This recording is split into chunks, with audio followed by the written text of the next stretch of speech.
Greetings, sisters, and welcome to Wonder Woman, Warrior for Peace. My name is Angela, and this is Episode 5. Okay, not much to go over before we get into the issues today. I just want to say I was fiddling with some of the settings on the feed, and it made it so you couldn't actually download the episodes for iTunes and Stitcher, and I didn't notice for about a week. So I apologize if you tried to download an episode and got an error message. But it's working now. I sent through a test file. Everything's working, so that shouldn't happen again. I hope. Okay, we're starting out with Sensation Comics Volume 1, Issue 4, titled School for Spies. The cover date was April 1942, written by Charles Moulton, who we know was really William Moulton Marsden, art by Harry G. Peter, and I'm reading this from Wonder Woman Archives Volume 1. The issue picks up where we left off last time, with Colonel Darnell agreeing to release Eve so she can go to Holiday College. The next day, Steve visits Diana's desk, telling her she should warn the girl about a killer who's targeting young women. He shows her a newspaper article about the death of a woman who worked for Army intelligence, but comments that she couldn't have been killed for any secret documents she might have been carrying, as she'd been off sick for a week. Steve can't investigate, as it's a police matter, but Diana looks up the record of all the women who work for the department and notices that a secretary named Carla Swanson called off sick that morning. She learns from Carla's landlady that she was staying with Baroness Paula von Gunther last night, so Diana decides to pay the Baroness a visit. The wealthy woman is very rude, saying she never heard of Carla and wouldn't know someone as lowly as a typist. Diana is thrown out, but realizes that she never told von Gunther what Carla did for a living, so she must be hiding something. Meanwhile, Darnell tells Captain Trevor about a report he got from Eve Brown on her first day at Holiday College.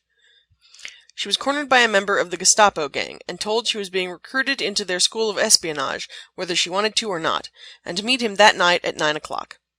Steve goes to the college and tells Eve to keep her appointment so they can find this espionage school, but she's prevented from doing so by some hazing from her Beta Lambda sorority sisters. When she doesn't show up, Steve confronts the Gestapo agents himself. One gets away, so he takes off in pursuit. Eve finally manages to escape her captors, but when Etta and the other Holiday girls go looking for her, they see Steve chasing the Nazi spy. This quickly turns into a car chase, with the agent stealing Steve's car, Steve and Etta each grabbing police motorcycles, and the Holiday girls following in some old jalopies. We next get a scene, and it's not clear if this is currently happening or if it's a flashback, of Carla Swanson being invited to visit Baroness von Gunther. She tries to recruit the secretary to the school of espionage, drugging her tea when she refuses and saying Carla will either be her slave or die. Back at the office, Diana asks Colonel Darnell about the Baroness. He says she's an Austrian royalist who fled when the Nazis invaded, and there's no way she's a spy.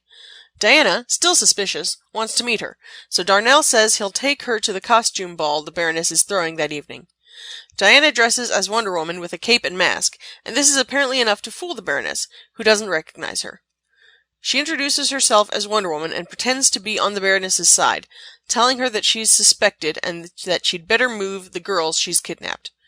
The Baroness has her men grab Wonder Woman and take her to an abandoned coal mine, unaware that the Amazon is allowing herself to be captured. There, Wonder Woman finds Carla, already brainwashed by a combination of drugs and hypnosis. She realizes von Gunther is the one who's been killing women who refuse to participate in her school, so she agrees to become one of the Baroness's slaves in order to have a chance to rescue the girls. She allows chains to be welded to her bracelets and is given a tour of the school, noting its cruelty. Once back in her cell with Carla, she uses the plot convenience, psychological knowledge of the Amazons to restore her cellmate's mind. But when she goes to break her chains, she realizes her super strength has left her. Suddenly, she remembers her mother telling her that if she ever allowed a man to weld chains onto her bracelets, she would become weak. Which seems like the kind of oddly specific thing you wouldn't be likely to forget, but apparently it slipped her mind. The next morning, Steve arrives at the mine, having followed the Gestapo agent all night. He tries to sneak inside, but is captured and brought to von Gunther. She leads him off to be executed, but as they pass her students, he and Wonder Woman recognize each other.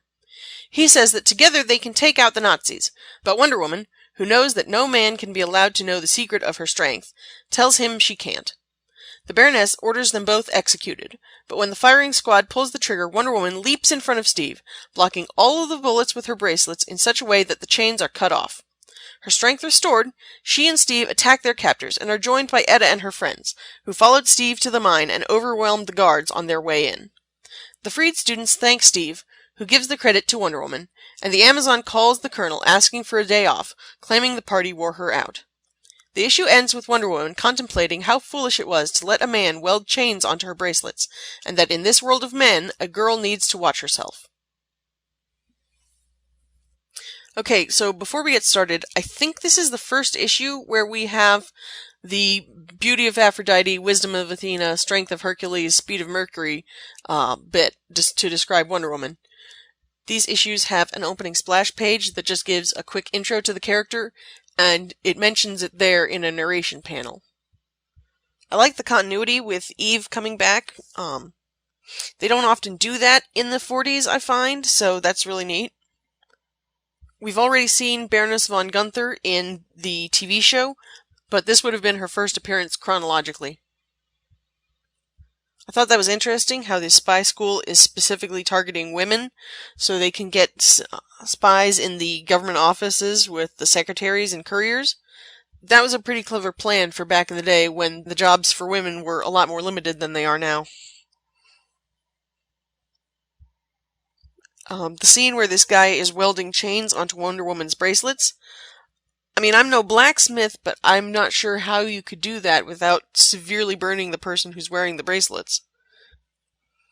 And yeah, I'm sorry, I know that it's a metaphor for allowing yourself to be controlled by other people, but Wonder Woman forgetting the fact that she loses her strength under this one very specific set of circumstances is kind of ridiculous. So, for all the selective memory and plot convenience, this issue was only just okay, so I'm gonna give it 2 stars. Moving on, we have Wonder Woman Volume 2, Issue 5, The Ares Assault. Cover date was June 1987. George Perez was the plotter and penciler. Len Wein was the scripter. Bruce D. Patterson was the inker. John Costanza was the letterer. Tatiana Wood was the colorist. Karen Berger was the editor. And I'm reading this from the Wonder Woman by George Perez omnibus. On Paradise Island, the mood is somber as Ares' influence on the Earth grows stronger.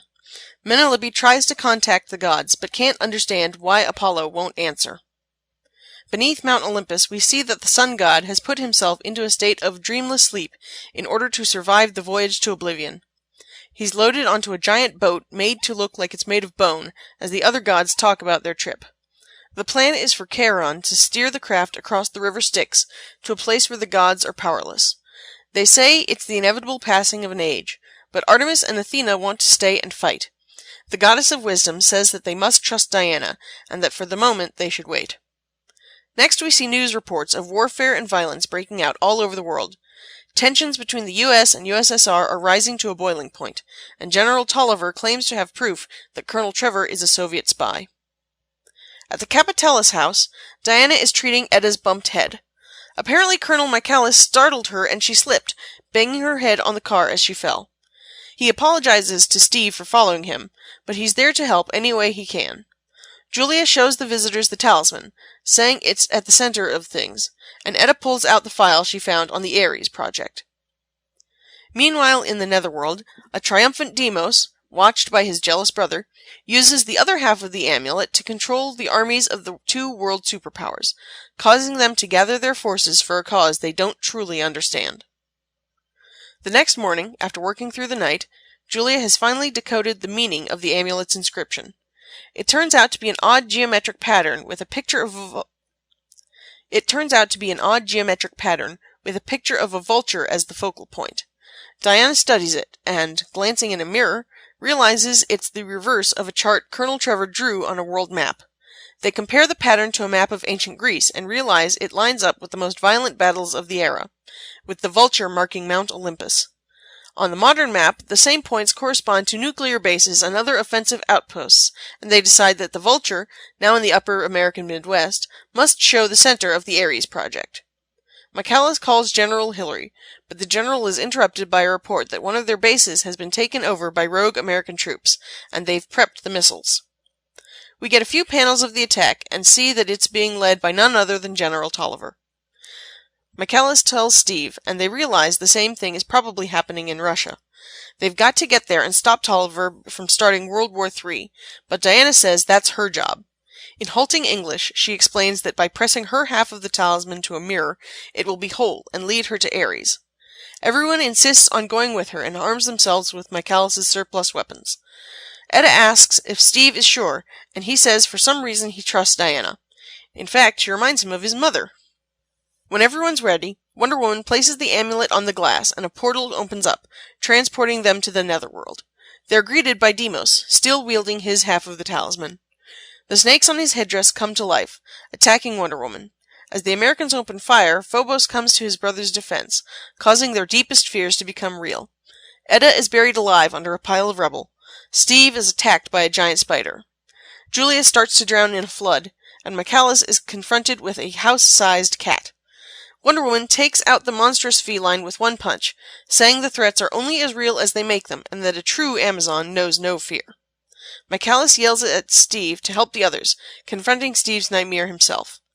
Wonder Woman quickly rescues Julia from the flood, while Steve digs Etta out. Suddenly, Deimos' beard becomes a mass of serpents that wrap themselves around Wonder Woman. With no other choice, she pulls off her tiara and flings it at the god, its razor-sharp edges cleanly severing his head from his body. Finally free, she retrieves the other half of the amulet, while Phobos flees, swearing his brother will be avenged. Or shouldn't that be his brother will have justice? Legal justice? Everyone regroups, and Wonder Woman and Julia combine the two halves, which yet again transports them. They find themselves at the missile base, surrounded by soldiers with guns raised. Tolliver says they were warned they would be coming, and that they'll be executed, but first they get to bear witness to his master's triumph. He points at a missile in the silo, about to launch, but suddenly it's surrounded by swirling lights. When they clear, the missile has transformed into a giant figure in a midnight blue robe and massive helmet. The god of war himself, Ares.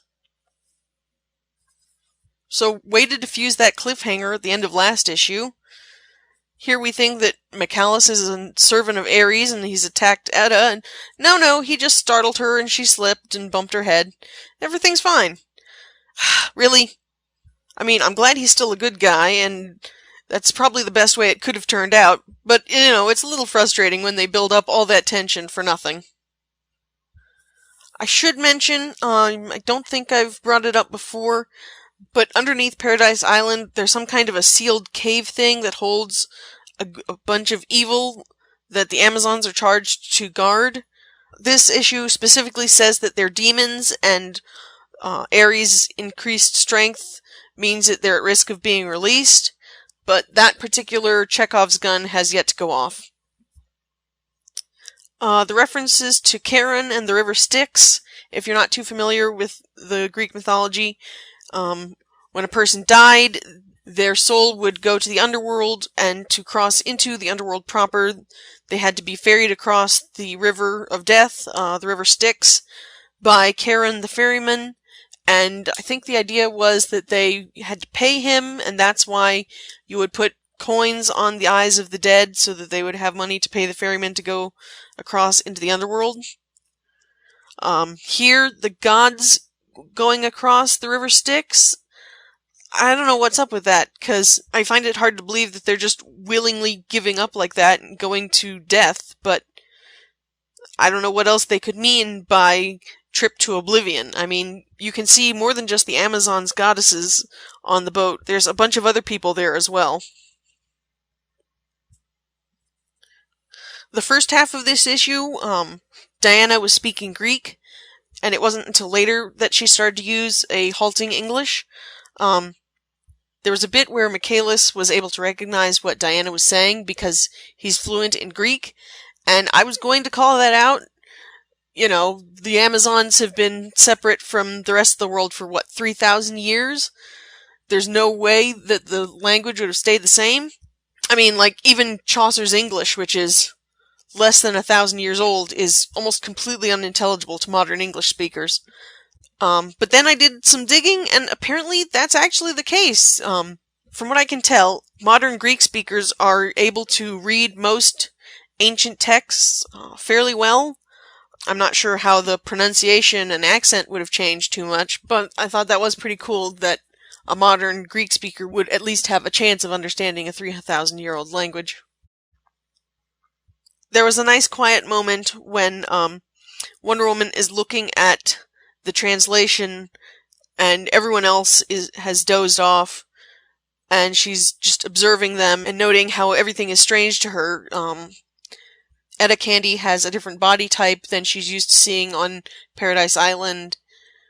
She notices that Julia and Michaelis both have wedding rings on and makes the connection that that's some kind of symbol. It's kind of cool to see her exploring this, to her, alien culture. I did like how Michaelis had the idea to fight Steve's nightmare instead of his own. That was pretty clever. In fact, come to think of it, they all worked together really well as a team, even though it was just, their first time. Okay, the bit with Wonder Woman using her tiara as a razor boomerang thing, I've never understood how that works. I mean, she wears it on her head, but it's razor sharp? I mean, she's not Superman. She's not bulletproof. Otherwise, she wouldn't need the bracelets. So, maybe it's enchanted so that when you wear it, it doesn't hurt, but it's still sharp enough to slice someone's head clean off? I don't know. Honestly, this issue felt like we've sped the plot along too far. I kind of figured we wouldn't be confronting Ares for a while now. I had kind of figured that the talisman would take them to another clue that would maybe take them to yet another clue before they got to Ares, but it seems to be a lot more straightforward than that. Maybe that's just because I've got this huge hardback omnibus and I'm only... Good grief, I'm not even a quarter of the way through it. So it just strikes me as a little odd that we're already getting what appears to be a final confrontation, but I guess we'll see next issue. So another good cliffhanger, not as big of a twist as the previous issues seemed to be, but finally being confronted by Ares is pretty dang terrifying. So I'm looking forward to the next issue. Let's give this one 3 stars. Okay, next up we have Wonder Woman Volume 4, Issue 5, Lourdes. Cover date is March 2012. Executive editor was Eddie Berganza. Cover artist was Cliff Chiang. Writer was Brian Azzarello. Penciler and inker was Tony Atkins. Colorist was Matthew Wilson. Letters was Jared K. Fletcher. The editors were Matt Idelson and Chris Conroy. And I'm reading this from Wonder Woman Volume 1, Blood. The issue starts at night in London, where a boat on the Thames discovers a dead hippocampus. Now, this isn't the part of the brain hippocampus, this is the mythic seahorse. The front half is like a horse with flippers instead of hooves, and the back is like the tail of a fish, kind of like a mermaid. A day or two later, Wonder Woman, again in street clothes, Zola, and a still-disguised Hermes are at an outdoor cafe. Wonder Woman says she needs to stay close to protect the pregnant woman and injured god, but Hermes says Zola being near a known daughter of Zeus could be dangerous if Hera decides to confront her. A man with close-cropped hair, a dark brown leather jacket, and bandages on his nose and fingers approaches their table. He sits down uninvited, saying he knows who they are and calling Wonder Woman daughter of Zeus and Hermes messenger. Introducing himself as Lennox, he comments that it must have been a shock for Wonder Woman to learn both that she had a father and that he's now dead, then points out that with Zeus gone, his brothers will likely be vying for the throne, saying that the gods can be downright evil. Diana says she's dealt with evil before, and Lennox claims he has too, but those were just men. This is shaping up to be something he's tried to avoid for over 80 years, which is odd seeing as he looks about 50 years too young for that to be true. Wonder Woman points this out, and he reveals that he's also a part of the Olympian family. We cut to Wonder Woman and Zola walking across Tower Bridge. They discuss the implications of Lennox being family, and Wonder Woman points out that Zola is her aunt, or will be once the baby is born, and Zola confides that she thinks the child will be a boy. Wonder Woman then contemplates the story Lennox told them, that he realized he was immortal when he survived a bombing during the Blitz, and that he spent the intervening decades in the army as an unkillable soldier. Back in the present, we see Lennox enter a riverside sewer tunnel as Hermes waits outside. From the bridge, Wonder Woman and Zola hear Big Ben ring out 6 o'clock, the time Lennox told them to wait for. Sure enough, a quintet of hippocampi appear, and so Wonder Woman pulls off the dress that was covering her costume and jumps down onto the shore. A massive toad, whale, octopus-looking sea creature rises up out of the water directly in front of her, and Wonder Woman asks an audience with Poseidon. The sea god recognizes her as Zeus's daughter, and says he has no quarrel with her, and that she should get out of his way. He says that now that Zeus is gone, he plans to claim the heavens for himself. As he speaks, we watch Lennox walking through the sewer until out of a waterfall springs a giant three-headed dog to attack him. As he falls to the ground, out of the same waterfall strides a man in armor, lit candles on top of his head, with dripped wax covering his face above the nose, who commands the dog to get down. Back at the Thames, Wonder Woman tells Poseidon that Hera has claimed the heavens. Enraged, the sea god grabs her up in his tentacles, while Zola and a crowd of shocked tourists watch, unaware of the two armed centaurs who have appeared behind them. And in the last panel we see Hera, an exasperated look on her face as she watches Wonder Woman through a magic portal. Okay, there's a bit of mythology to unpack here before we get too far. After they defeated their father Kronos, Zeus, Poseidon, and Hades each claimed a realm. Zeus chose the sky, Poseidon the sea, and Hades the underworld. Zeus then became the king of the gods, and it looks like Poseidon is jealous and so wants to take over Zeus's realm and throne. The biggest shock to me was the change in Poseidon. Usually he's portrayed as a bearded man wielding a trident, but I guess they thought that was too similar to Aquaman, so they turned him into this giant sea creature. And it really is a bizarre look that they've gone for. He's got what looks like a giant starfish on his head, and kind of a crown that looks like it's giant horns or plates. He's the size of a whale, and he's got kind of a dolphin fin looking thing on the back. His face is like a toad, but he's got like pufferfish spines as a beard. And there's giant snail looking shells on the sides where his arms would be, and a bunch of tentacles coming out from there. Honestly, if you're familiar with the Cthulhu mythos, he looks a bit like a mashup between Tsathoggua and Cthulhu, but with the tentacles on the sides of his head instead of as a beard. In addition to being the sea god, Poseidon is also the god of horses, so I wonder if that has anything to do with the centaurs at the end of the issue. If you're familiar with the Harry Potter series, you'll recognize the image of a three-headed dog. It's actually originally from Greek myth. The underworld was guarded by Cerberus, the giant three-headed dog. And since this guy with the candles on his head was able to command him, that can only mean that he's Hades. I don't know who this Lennox guy is. He keeps talking about the wind, how he heard their conversation on the wind, and the wind tells him things. It makes me wonder if he's related to one of the many Greek wind gods, which includes Poseidon and Zeus, so that very well could be the case. There's a pretty funny bit where he sits down uninvited and Wonder Woman is really annoyed and he's ordered a beer, and so he lights up a cigarette and she just plucks it out of his mouth and shoves it down into his beer with the excuse that Zola is pregnant and it's not safe to smoke around her. The conversation on the bridge between Wonder Woman and Zola is pretty cute, them realizing that they're family now. It's nice to take a moment in all this drama and have just a quiet conversation. Just another couple quick things. Lennox mentioned that it must have been hard for Wonder Woman to discover that she had a father and that he was dead on the same day, but I don't know when she would have learned that Zeus was dead. I was kind of under the impression that that was sort of a secret.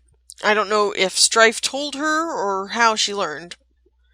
And honestly, her being tied up with the tentacles just reminds me of this month's post-crisis issue where she was all tangled up in Deimos' snake beard. So yeah, this issue was pretty good. Let's give it 3 stars. Next we have the TV show, Wonder Woman Season 1, Episode 5, The Feminine Mystique, Part 1. The air date was November 6, 1976, starring Linda Carter and Lyle Waggoner, and Drusilla was played by Deborah Winger, Queen Hippolyta was played by Carolyn Jones, Captain Radel was played by John Saxon, and Lieutenant Orts was played by Paul Chenard. On a Virginia beach, a man rows a small raft from a submarine to the shore. He's met by the waiting Captain Radel, who says it's good to see a fellow countryman. An hour later, Major Trevor and Yeoman Prince arrive at an airfield.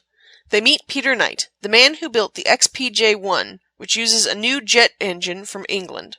Diana's surprised that a plane can fly without a propeller, and Steve tells her that the Germans are developing a similar design, but are at least 8 months behind them. The two Nazis watch the hangar through binoculars, and the newcomer, Lieutenant Wirtz, tells how he's certain he can fly the plane as he's studied plans of the controls. As Steve approaches the plane in his flight suit, 2 military policemen in a car throw a grenade at some barrels of fuel, causing a distraction, then pull up to the plane and start shooting. As people dive for cover, Wirtz and Radel rush to the plane, and the pilot climbs in and starts taxiing down the runway. Diana spins into her costume and blocks a few bullets before taking out the gunman, but she's too late to catch the plane. Steve gets to the control tower and radios General Blankenship at the War Department that Code Z is in effect. The General presses a button, causing the XPJ-1 to malfunction and explode. Back in Washington, Steve tells Diana that they'd suspected the Nazis would try to capture the plane, so they planned Code Z to make it look like the XPJ-1 was a failure. At the Nazi intelligence headquarters, Lieutenant Wirtz, who managed to escape before the plane exploded and was picked up by a Nazi submarine, reports that his co-conspirators were all kidnapped, except for Captain Radel. We then see Radel hiding with a forest ranger, who takes him to a safe house where he's able to radio Berlin and tell them about Wonder Woman's bullet-reflecting bracelets. His commander has heard reports of this woman before, but thought they were exaggerations. It's decided they should capture Wonder Woman and learn what her bracelets are made of, so they can use the metal to create bulletproof tanks, planes, and submarines. Back on Paradise Island, we see Queen Hippolyta watching over some Olympic-style competitions, archery, gymnastics, foot racing, etc. She watches her teenage daughter in the games and says how she's grown more like her older sister every day. She asks the Princess Drusilla to join her, complimenting her progress but also giving a Queen Victoria "we are not amused" reference when she mentions a prank the princess played on another Amazon. But the reason she called the girl is that she thinks it's time for Diana to return to Paradise Island and resume her duties as heir. She wants Drew to travel to America and bring her sister back. In Washington, General Blankenship informs Steve that a new XPJ-1 engine has arrived from England. He wants Steve to tell Peter Knight that he'll need to install the engine in another airplane frame for another test flight in 5 days. Steve tells Diana to schedule a dinner for him with Knight so they can discuss the XPJ-1, and she volunteers to host the meeting at her apartment. Arriving at her apartment with an armful of groceries, Diana finds the door ajar and so spins into her costume to investigate. She discovers Drusilla in the kitchen and is overjoyed to see her sister. Drew tells Diana of her mother's wishes, but Diana explains about the Nazis and how if she doesn't aid the Americans, they will enslave the whole world, including Paradise Island. The teenager says Diana needs to convince the Queen, so Diana decides to let her sister stay for a few days so she can see how important Diana's work is and explain it to their mother. She explains her secret identity and how she works for Major Trevor. Drusilla is surprised her sister works for a man, and she gives almost the same "he tells you what to do and you do it" line from the Wonder Woman movie trailer. But she's also excited by the prospect of meeting them, and Diana tells her there will be 2 tonight at dinner. That evening, Drew's misunderstanding of American social behavior is made evident, with her talking about hunting with a crossbow and telling her sister, "I like men!" The guys laugh it off and talk about how the new engine will arrive tomorrow, and for some reason are only slightly uncomfortable discussing military secrets in front of a teenager. The next morning, Captain Radel exchanges passphrases to gain access to an apartment, and we learn that Knight is actually a Nazi spy. He tells Radel about the backup XPJ-1, and the captain brings up Wonder Woman. Knight says she's obviously connected to Major Trevor's group, and they hatch a plan to kidnap General Blankenship in order to draw her out. Diana takes her sister to work with her, where she meets the general, who's evidently gotten this teen a security pass. He offers to take Drew with him to a meeting so he can show her Mount Vernon, and Diana agrees. On the drive, they're ambushed, and the general is taken by Radel, who lets it slip that they're taking him to a ranger station so the abandoned teenager can get the word to Wonder Woman. She finds her phone at a repair shop, but the telephone operator doesn't believe her about needing to contact the War Department, so she learns the location of the nearest ranger station from an auto mechanic and takes off. Remembering their mother teaching Diana how to quickly change outfits, she spins around and in a flash of light is wearing her own Wonder Girl costume. A red swimsuit top with white and red stars, blue starless swimsuit bottoms, red boots, and a tiara, belt, lasso, and bracelets that match her sister's. Once inside, she discovers the trap. She's able to take out a couple of men, but is quickly subdued with chloroform. Back at the repair shop, Steve and Diana are investigating the General's abandoned car. The mechanic tells them about seeing Drew and directing her to the ranger station. The place is abandoned when they get there, but they find Blankenship tied up in the bathroom. He doesn't know where Drew is, and Steve suggests the teen went back to Diana's apartment. The General does mention how he heard a fight, but afterwards the place was silent until they arrived. But when Diana returns to her apartment, she finds it empty and there's no note, so she worriedly calls Steve. He suggests that Drusilla is exploring the city, and Diana agrees. Meanwhile, the Nazis are hiding out in a deserted industrial area with Drew, still unconscious, locked in a cell. Radel mentions she looks different than he remembers, but says there can't be two Wonder Women. He radios Berlin, who want proof their captive is who they say, so he enters the cell carrying a loaded pistol. Drew gets up and quickly realizes he's mistaken her for her sister. She puts on a brave face, but the episode ends on a cliffhanger with Radel about to test her powers. So I was really surprised when we got to see Paradise Island again, and even more surprised when it was revealed that Diana has a sister. We didn't actually go through the sculpted from clay origin in the TV show, so I'm guessing Drusilla is just supposed to be a normal biological sister.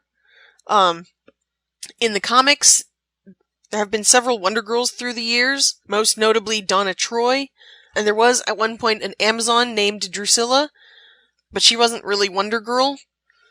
And technically, Wonder Woman has had a sister named Nubia, but let's not get into that before we have to.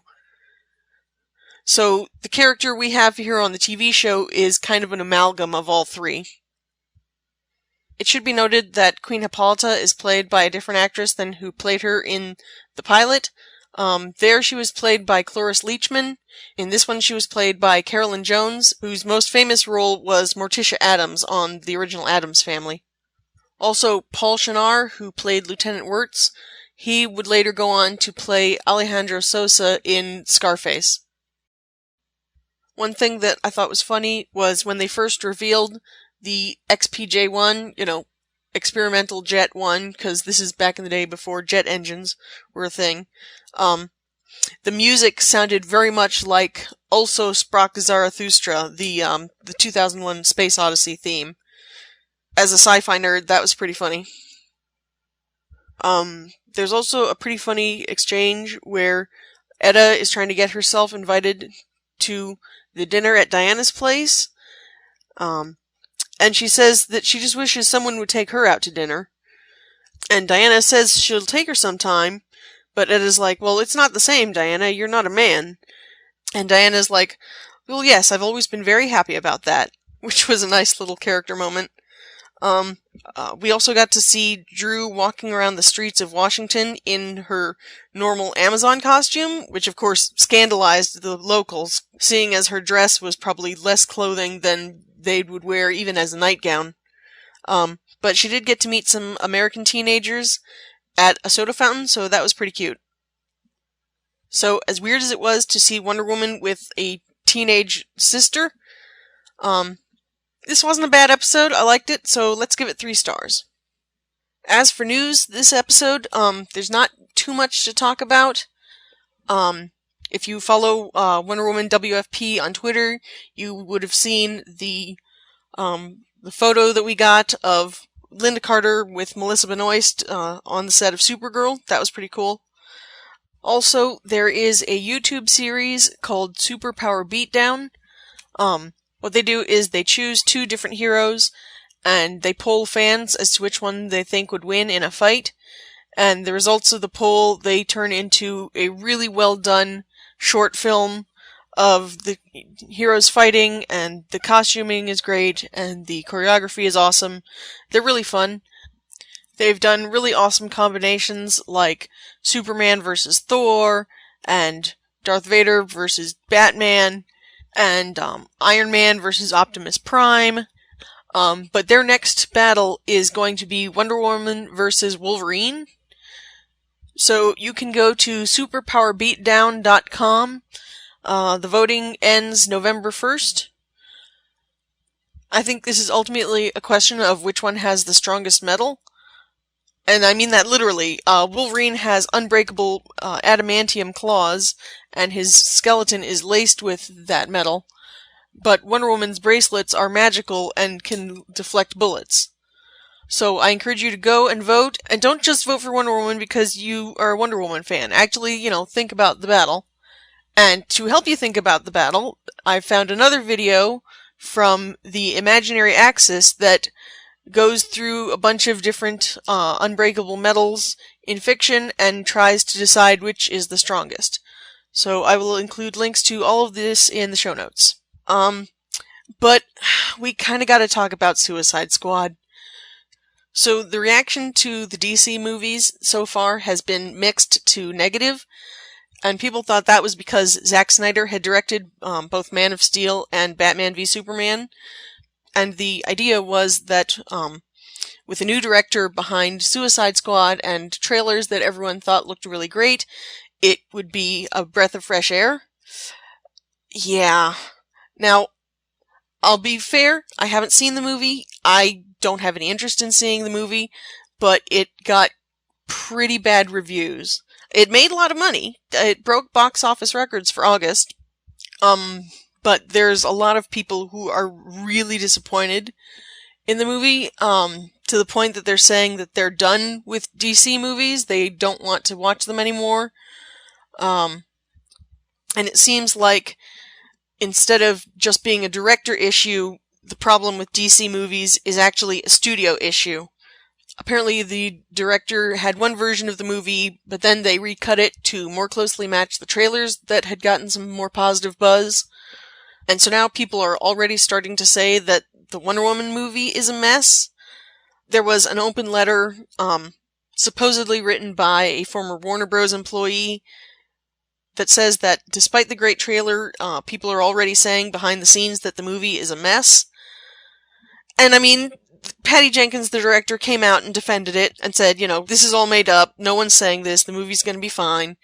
But, I mean, that's her job. And she's not gonna do like the Fantastic Four guy last year and tweet, the day before the movie opens that her version was great and then the studio ruined it.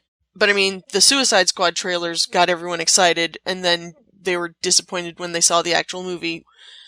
And unfortunately, all of this has caused my anticipation for this movie to go from cautiously optimistic to just cautious. I don't want Wonder Woman and DC to go the way of Transformers, where they have movies that make a lot of money, but nobody actually likes them. So hopefully this isn't the case. Next year we'll go see Wonder Woman and it'll be amazing, but I'm definitely a lot more nervous now than I was before. So that's it for this month's episode. If you have any questions, comments, complaints, concerns, conundrums, or queries, you can email me at wonderwomanwarriorforpeace@gmail.com. If you're okay with your message being read on the podcast, please let me know. The podcast homepage is wonderwomanwarriorforpeace.wordpress.com, and there you can find links to the iTunes and Stitcher feeds, or just the straight RSS feed if you're interested in that. You can look the show up on Facebook, YouTube, Tumblr, and Instagram under Wonder Woman Warrior for Peace, and on Twitter and Pinterest as Wonder Woman WFP. The intro music was Wonder Woman Theme, the Best Themysciran Symphony Dialogue Dance Mix by Taz Damien Devil. You can watch the full video on his YouTube channel. The outro music is Wonder by The Double Clicks, and you can find them on their website at thedoubleclicks.com. Next episode, I will be reviewing Sensation Comics Volume 1, Issue 5, Wonder Woman Volume 2, Issue 6, Wonder Woman Volume 4, Issue 6, and Wonder Woman Season 1, Episode 5. But until then, remember, sisters, hopes may fade, but wonders never cease. 'Cause you're not a quitter, you still believe the truth in your lasso, your heart's on your sleeve. And when we're drowning in darkness, you'll save us all from going under. And we'll watch you